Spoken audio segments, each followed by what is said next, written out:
What they don't tell you about when you start decentering men in your life is that you'll stop being able to relate to so many people and so many different types of conversation. When I was constantly dating and constantly having crushes, I was able to relate to so many of my friends. I was able to relate to this larger cultural zeitgeist of like single woman culture. Now that I've stopped dating and I've stopped centering men in my life, I really have very, very few, almost no people to relate to. I am Jack's complete lack of surprise. Oh, that's easy. The reason why you have nothing to talk about is because, well, how do I put this delicately? Oh, I know, because you're a complete and utter waste. The whole reason why you have nothing to talk about is because you never bothered to develop a personality or even a sense of self. You based your entire existence on social media, clout, and chasing after Chad. And now that you claim to be quote-unquote decentering men from your life, you now have absolutely nothing going for you. You clearly have no hobbies outside of complaining about superficial garbage on social media, and you are so broken from riding the carousel that your brain is literally glitching out on camera, and you think that TikTok, a platform where the relentless bashing of men is encouraged, if not celebrated, doesn't have any content about women who have given up on men. And the reason why you don't have anyone to talk to is because now that you're not getting any from Chad, you have nothing to talk about. It really isn't that complicated, woman. You played the game and wasted what little time you didn't have, and therein lies your consolation prize. Hope that clears it up for you. Because people aren't posting about decentering men as much as they are about being single and wanting to date. So it makes the process of decentering men and decentering pursuing dating a little bit more lonely and isolated. And it's just interesting.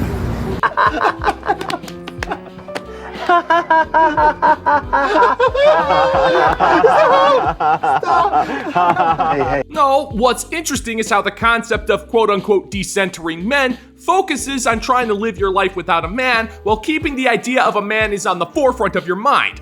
Lady, the solution to your problem is simple. Just go out and get yourself a stupid hobby. There's plenty to choose from. You could join a bridge club or do some origami or collect model trains. Well, okay, maybe not that last one. I wouldn't want to trigger Chad into your memory when you're trying to decenter him. All of this crap should have been done a long time ago instead of living the Boss Bay Yas Queen lifestyle. It's not like any of that really matters. You're not capable of getting yourself a hobby because you're not capable of feeling anything that doesn't revolve around your selfishness or your own self-pity. So the best thing you could do is just shut your mouth and quit complaining about how Chad won't commit to you. And even if you don't want to shut up, could you just do us a favor and do it anyway? That would be cool.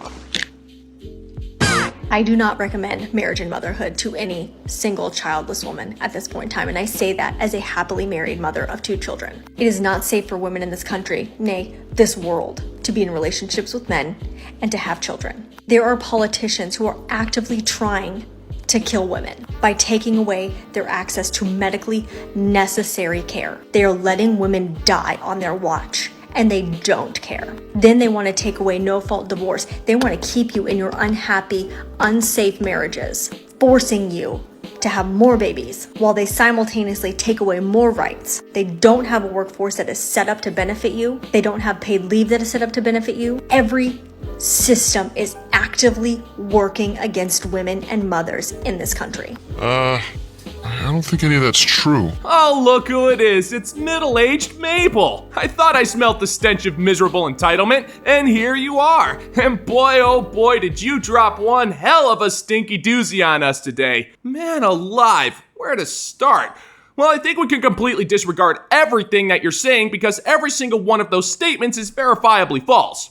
In the Western world, women have significantly more rights and privileges than men, and we don't need to dig too deep to find that out. We can prove it with crime statistics, court cases, and actual legislation that gets passed in government. On a societal level, women are celebrated for existing while men are demonized for doing the exact same thing. And also, if this evil world was truly out to get you, do you honestly think they would let you get away with what you're saying without some form of punishment? You'd think that if this world hated you so badly to the point of wanting to end your life, they might take umbrage with you calling them out so boldly, but there I go, trying to use logic to easily debunk your emotional garbage again. I'm sorry about that, middle-aged Mabel. I keep forgetting you don't do logic. It is not beneficial for them. It is not safe for them. Women are dying because they are unable to receive medically necessary care, because we have people in charge who don't know what they're talking about, who want to make Project 2025 a reality. They want to keep you in the home,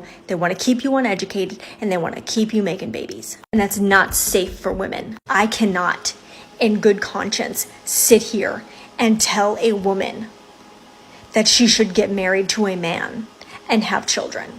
I won't do it. All right.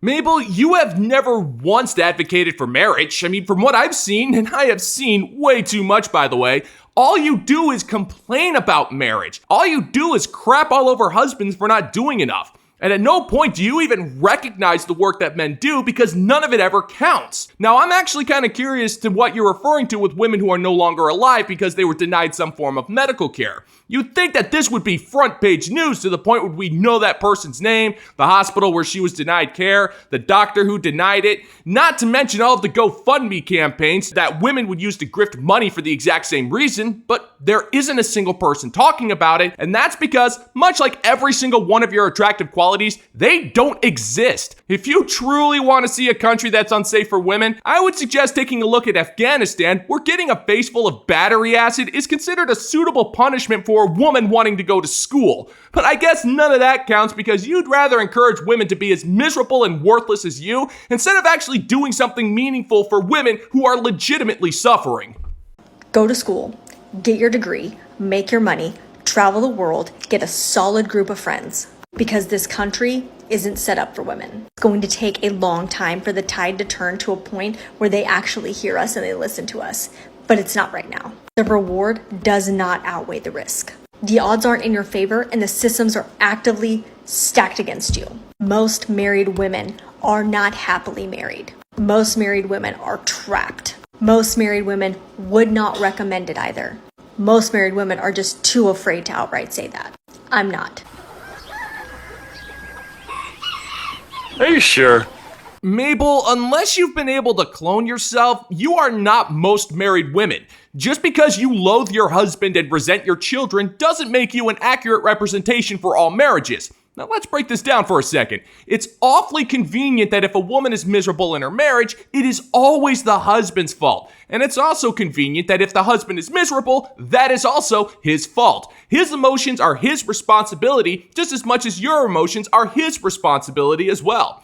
You rip into this man over anything and rig the game against him and then get furious with him when he loses. Most men I know would rather risk taking a jackhammer from frickin' Goldberg than proposing marriage to a woman. And we got broads like you to thank for that one, Mabel. And for the record, this country was actually built on the ideals of traditional families. And once you took your active participation in dismantling said family, that's when everything turned to pot. So if you're miserable, don't blame your husband, blame yourself and the false ideals that you support. Congratulations! The only person that cares about a body count is an insecure person that's interested in you, but not in the count. Let me explain. The only reason these people care is because they're comparing themselves to people in your past, whether they know them or not. It's just more people from your past that they have to compete with. So it's not really them that has a problem with it, it's their ego. The truth is, this number doesn't matter and won't matter to your right person. And just know 99.9% of the time, if you ask someone their body count, they're gonna lie. Why? Because it's none of your damn business. So stop asking body counts. You look pathetic. The past is in the past. Level up. See you on the next one. Show a little respect. So how many men have you slept with? When it comes to body counts, I couldn't care less, because when you get that offended, then I already know that you're not even worth a cup of cheap gas station coffee. And the only body counts I'm willing to concern myself with is the body count of movies like 50-50, one of the best movies around. This movie is living proof that if you want to get a top-notch performance out of Peter Weller, just give him an anti-tank rocket launcher and a first-class ticket to Rome. And if you want to get the same thing out of Robert Hayes, Just give him a paycheck, that usually works. It's a Filipino mercenary movie that's light on plot and makes up for it with good banter, blowing dudes up with grenades, and the implication that Robert Hayes actually slept with a goat. And I'm not even 100% sure that was written into the script. It's also got one of my favorite middle finger moments in all of movie history.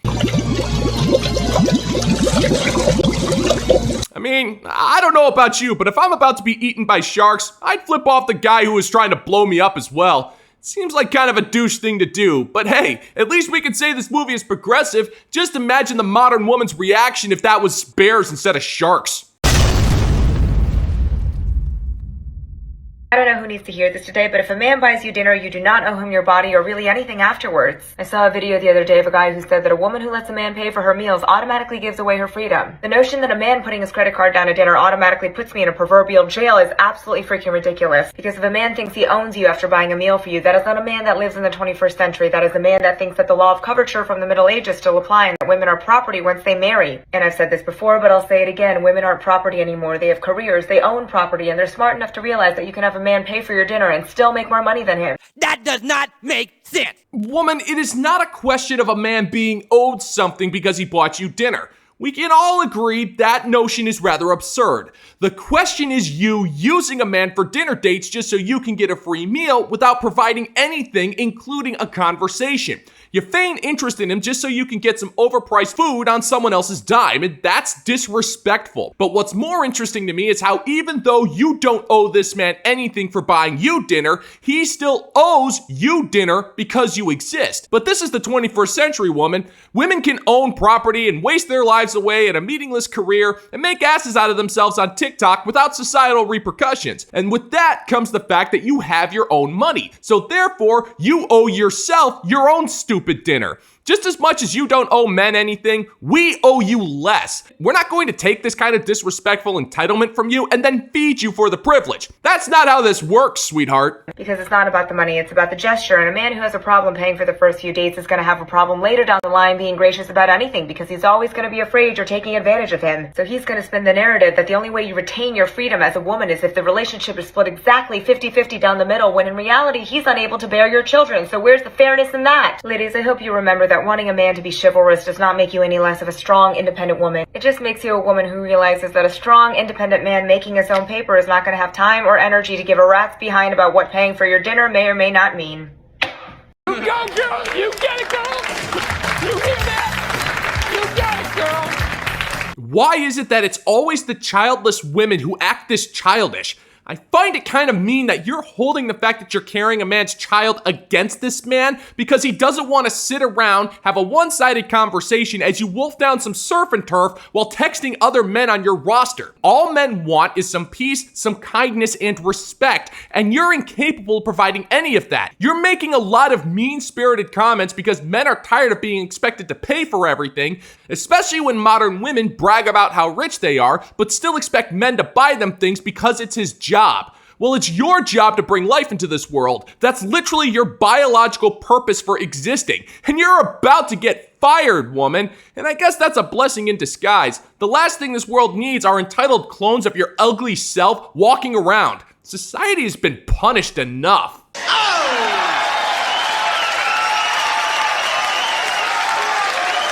Want to take a second to give a shout out to the bounty board over on Patreon. Gentlemen, thank you so much for supporting the channel. It is always a pleasure to be able to continue to create content for some of the best damn subs on the internet. All hail! If you're interested in furthering supporting the channel, then check out the bounty board over on Patreon, where for $5 a month you get access to exclusive content, as well as a permanent producer credit and a personalized shout out. It's a great way to help support the channel. The link is in the pinned comment down below. And you can always help support by liking this video, subscribing to the channel, leaving comments, and sharing this video with folks, so that way we can all get together and give the good old-fashioned middle finger to the YouTube algorithm. Thank you so much for checking out the new video, gentlemen and gents, and until next time, peace out, homies.